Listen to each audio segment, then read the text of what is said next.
Mon partenaire m'a avoué son infidélité, il veut que je lui pardonne, mais je suis blessée et je veux rompre cette relation. Comment faire et comment réagir? Bonjour à vous mesdames, j'espère que vous allez bien et bienvenue sur cette nouvelle vidéo de ma chaîne S'aimer plus qui vous parle d'amour et d'amour de soi. Pour celles qui ne me connaissent pas encore, je suis Chloé Mercart et je suis coach de vie affective certifiée et j'aide les femmes à vivre des relations amoureuses beaucoup plus épanouissantes et beaucoup plus valorisantes pour elles, avec leur partenaire, en leur apprenant à s'aimer elles-mêmes davantage. Si vous n'êtes pas encore abonné à la chaîne, je vous invite très rapidement à le faire déjà avant même de commencer la vidéo en appuyant sur la petite cloche, tout simplement parce que ça vous permettra de participer aux nouveaux sujets de vidéos, réagir à toutes les nombreuses vidéos et surtout découvrir les prochaines vidéos de la chaîne qui sortiront très prochainement. Je vous invite également à me rejoindre sur Instagram pour m'envoyer un message en privé si vous le souhaitez ou pour bénéficier de tout le contenu que je propose sur cette plateforme-là régulièrement avec des sondages, des lives, des stories, des posts et encore plein d'autres choses qui vous serviront dans la vie quotidienne. Et je vous invite également à la fin de la vidéo à me laisser un petit commentaire si j'ai pas répondu à toutes vos questions ou si au contraire vous souhaitez me faire part d'une remarque suite au visionnage de cette vidéo-là. En fait, face à l'infidélité, non seulement il y a la trahison qui suit l'annonce de cette nouvelle-là, de cette trahison, de cette injustice. Ensuite, il y a une énorme remise en question que subit la femme ou l'homme qui a été trompé, voire le partenaire qui a trompé également. Et surtout dans cette situation particulière où c'est votre partenaire qui fait la démarche de vous l'avouer, il y a de la culpabilité aussi qui peut être ressentie parce qu'on se dit d'un côté, il me l'a avoué, c'est donc qu'il veut qu'on avance ensemble a priori. Et de l'autre, moi j'ai pas encore vécu cette émotion-là et je sais pas en fait ce que je veux faire avec ça. Donc c'est presque horrible dans le sens où c'est pas comme si j'avais complètement la possibilité de rompre la relation parce qu'il m'a menti, je l'ai appris et forcément je vais prendre cette décision-là. Mais là, quelque part, il y a une forme de repentir, il y a une forme d'honnêteté dans cette situation qui peut énormément vous faire vous sentir coupable, démuni et donc en détresse face à cette situation-là. La première chose que je voulais mettre au clair avec vous et qui est hyper importante, que vous soyez une femme ou un homme, c'est que c'est pas parce que votre partenaire vous dit qu'il a été donc honnête et qu'il vient vers vous en reconnaissant son erreur dans le but d'être pardonné et de recommencer une histoire à deux que vous devez le faire. C'est absolument pas une raison suffisante et une raison qui diminue en fait la faute entre guillemets ou en tout cas la cassure qu'il y a eu dans votre relation. Vous devez vous permettre et vous autoriser d'accueillir cette nouvelle-là et de ne pas la refouler, c'est-à-dire de l'accueillir, de vous autoriser à ressentir cette émotion-là et de vous autoriser également à prendre la place, l'espace et le temps dont vous avez besoin pour la vivre, pour y réfléchir.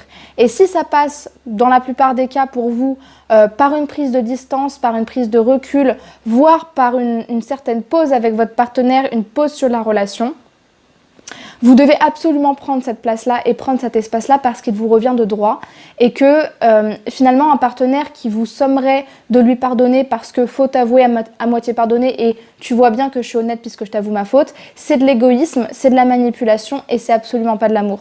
C'est pas parce que je viens avec mon honnêteté que toi t'as pas le droit de vivre cette émotion et que t'as pas le droit de prendre une décision qui est finalement en accord avec ce que je t'amène en fait comme nouvelle, qui est très difficile puisque ça veut bien dire qu'à un moment donné, il y a eu un manque de confiance dans votre relation et donc quelque chose qui s'est cassé. Donc la première chose, tout de suite, là dans la réaction, ne pas réagir à chaud, ne pas se dire que c'est pas grave ou je vais refouler ou je vais pas lui montrer et je vais lui faire plaisir.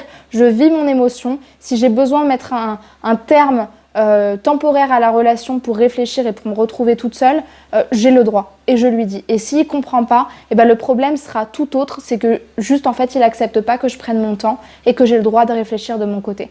Et quelque part il n'accepte pas aussi de porter cette responsabilité de la conséquence que ça a dans la vie de quelqu'un que d'être trompé. Ça c'est la première chose. La deuxième chose qui est à prendre en compte et qui pour moi est très importante parce que je trouve que ça en dit beaucoup sur votre relation et surtout sur la démarche de votre partenaire, c'est le fait qu'il vous l'ait dit. Pourquoi ? Parce que certes c'est la moindre des choses, vous allez me dire pour des raisons sanitaires, mais aussi parce que au vu de la faute, quelque part heureusement qu'il vous le dit, mais surtout parce que ça démontre quand même de l'honnêteté, du courage une certaine forme de responsabilité et de maturité par rapport à la faute qui a été commise ou à l'acte qui a été commis. Et surtout, ça démontre, alors selon le contexte et la manière dont c'est dit et dont c'est amené, que quelque part, je reconnais que j'ai été faillible, que je reconnais que notre relation, elle a eu une cassure pour des raisons qui nous regardent en fonction du contexte. Et en plus de ça, je pourrais ne pas te le dire. Il y a plein de tromperies qui restent inconnues, qui restent complètement cachées et mystérieuses parce que le partenaire n'a pas eu le courage de le dire ou parce qu'il a estimé que ça n'en valait pas la peine et que ça allait absolument casser la relation. Mais non seulement il y a du courage et de l'honnêteté, mais en plus de ça, dans cette démarche-là, il y a une intention de réparation, de se dire je crois à notre union, je crois à notre mariage, et parce que j'y crois, je sais que je ne peux pas entacher la relation et faire comme si ce n'était jamais arrivé. Là, j'ai envie que tous les deux, on soit d'accord sur ce qui s'est passé et que tous les deux, on revienne l'un vers l'autre en se pardonnant, en se réparant, mais en ayant vraiment conscience de ce qui se passe. Et ça traduit aussi, et ça c'est à prendre en compte, une certaine confiance que votre partenaire vous fait, pas forcément dans le fait que vous n'allez pas le juger, mais en tout cas une confiance dans le fait que je sais que je peux t'en parler. Et je sais qu'au-delà d'être ma partenaire, je peux être responsable avec toi parce que tu sauras le comprendre, ou en tout cas tu sauras l'entendre et tu sauras l'accueillir. Et ça démontre quand même que votre partenaire, il vous estime et qu'il ne vous manque pas totalement de respect dans cette faute-là. Pourquoi je dis ça? Et ça c'est important, c'est aussi un élément de contextualisation, parce qu'en fonction de votre situation conjugale, il y a des contextes qui peuvent expliquer la tromperie. Non pas la justifier, mais l'expliquer. Je donne souvent l'exemple d'un couple marié depuis des années, depuis 20, 30 ans, 40 ans, peut-être même juste 10 ans, et de partenaires qui se sont éloignés, ou même d'un jeune couple qui s'est éloigné et qui à un moment donné, parce qu'ils ont vécu une période difficile, ou que l'un a subi une dépression, ou qu'il a été beaucoup pris par son travail, et qu'à un moment donné, il y a eu de la distance et de l'incompréhension, c'est pas que c'est justifiable de tromper quelqu'un, mais dans la vie d'une personne qui n'a pas su communiquer, qui n'a pas su attendre, qui était démunie face à la distance de son partenaire, ou face à sa maladie, ou face à la mort que le couple a pu subir, peu importe, ça peut se comprendre. Ça peut se comprendre parce que nous sommes des hommes et des femmes, on est mus par le désir et par le besoin d'être désiré, d'être aimé, de se sentir important. Et dans des périodes de faiblesse où notre partenaire il n'est pas là, où il ne tient pas son rôle parce qu'il n'en est pas capable, et nous aussi on peut être faible. Ça ne veut pas dire que c'est justifiable et c'est important de le répéter, mais ça peut s'expliquer. Ça peut s'expliquer parce que malheureusement, il y a des personnes qui, à un moment donné de leur vie, ne peuvent pas faire autrement que d'aller chercher ailleurs, dans un autre espace de la relation, ce qui autrefois remplissait leurs besoins affectifs, sexuels, conjugaux, qu'ils trouvaient à l'intérieur de leur union. Ça, c'est un contexte qui est important à prendre en compte, qui ne veut pas dire que vous êtes la fautive de cet acte-là, mais qui veut dire que vous n'en aviez pas conscience, vous ne pouvez pas savoir et votre partenaire n'a pas su faire autrement. C'est important de le dire. Et enfin, la troisième chose, et c'est peut-être la plus importante que je souhaitais vous dire et vous partager aujourd'hui, c'est peut-être très paradoxal parce que l'infidélité, ça fait partie des choses les plus tabous dans la société. Le fait d'être cocu, comme on dit, d'être trompé, c'est quelque chose qui est extrêmement dévalorisant parce que ça nous donne l'impression que si on pardonne, alors quelque part on a peu de valeur, on a peu de sentiment d'être quelqu'un de digne.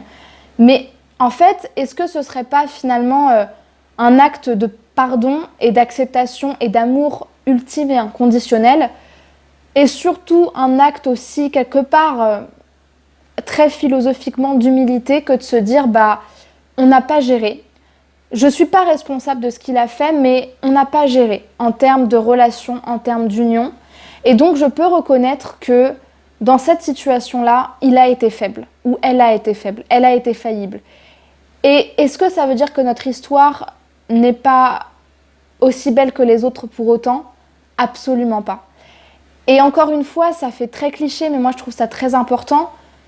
Finalement, la beauté et la valeur d'une histoire, elle dépend énormément de ce que vous en faites. C'est pas parce qu'il y a eu des tromperies dans votre relation ou qu'il y a eu même une certaine forme de violence à un moment donné, ou de fragilité, ou de distance, ou un contexte de relation qui est banal, ou voire même assez peu commun par rapport aux autres, que votre histoire, elle est moindre et qu'elle est moins belle. Ça dépend de ce que vous en faites.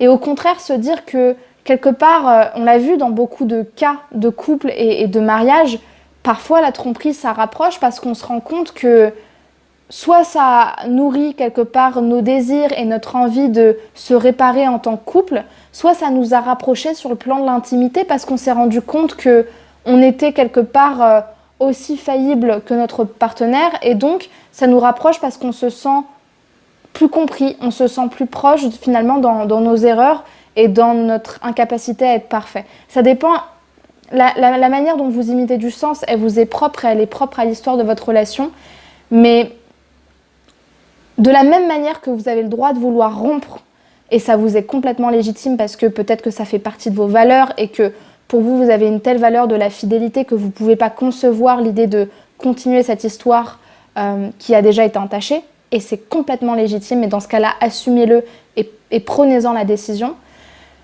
Vous avez aussi le droit de vous donner une seconde chance, en fait. Pourquoi ne pas pardonner ?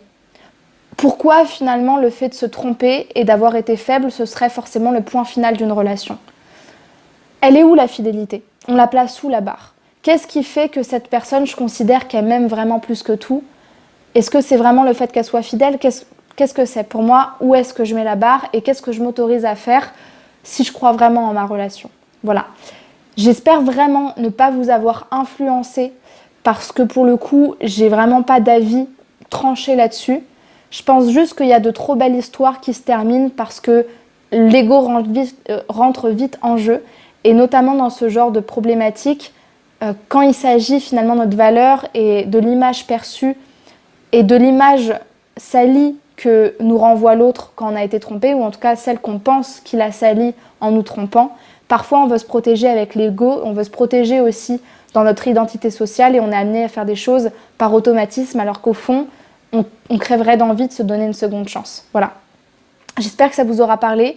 N'hésitez pas à me donner votre avis ou à me poser des questions en commentaire, à rejoindre la chaîne si ça vous parle et si vous désirez voir toutes les autres vidéos sur le sujet. Et puis à me rejoindre sur Instagram pour pouvoir m'envoyer un petit message ou regarder le contenu que je propose là-dessus. Merci beaucoup pour votre attention. Prenez très soin de vous et prenez bien soin de votre relation et de votre partenaire. Merci, au revoir et à très vite.